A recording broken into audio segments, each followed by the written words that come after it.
Milwaukee Bucks transition defense has been under the microscope dating back to last season. It felt like opposing teams are sprinting down the court at will, leaving Milwaukee stuck in the mud.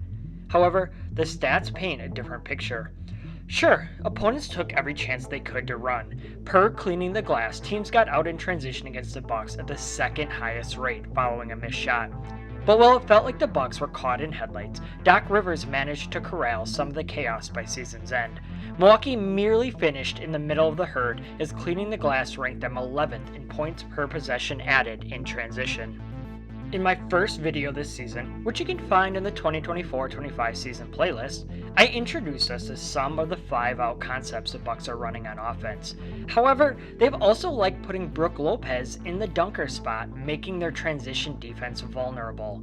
Milwaukee will have to be careful when putting Brook close to the basket on offense, as it sets up their transition defense for difficulties without Lopez in the picture as he lumbers back down the court.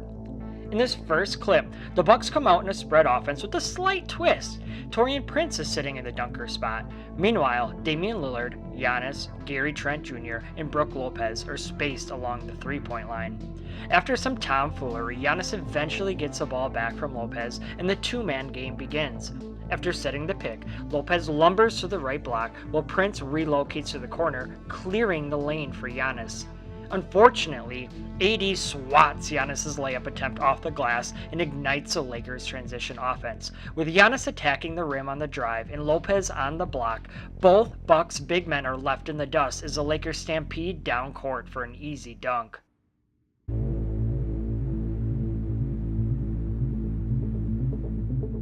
In the second quarter, the Bucks find themselves in hot water again. This time, they're in a 4-out setup with Bobby Portis lurking in the dunker spot.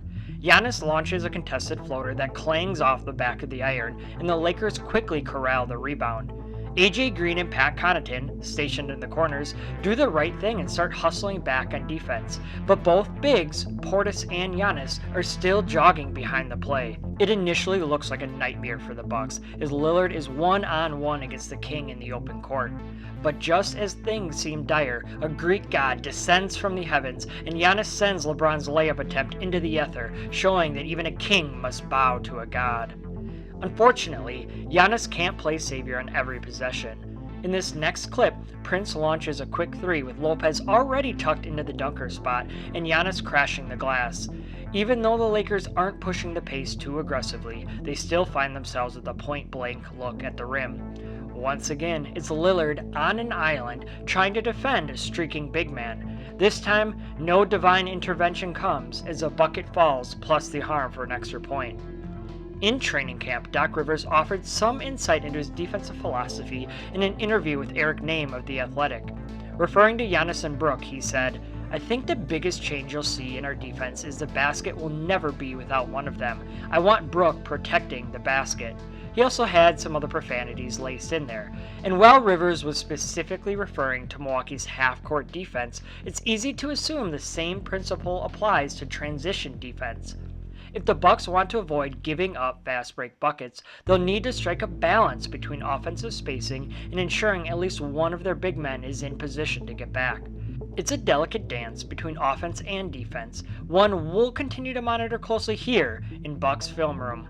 Thanks for tuning in. I'll catch you next time.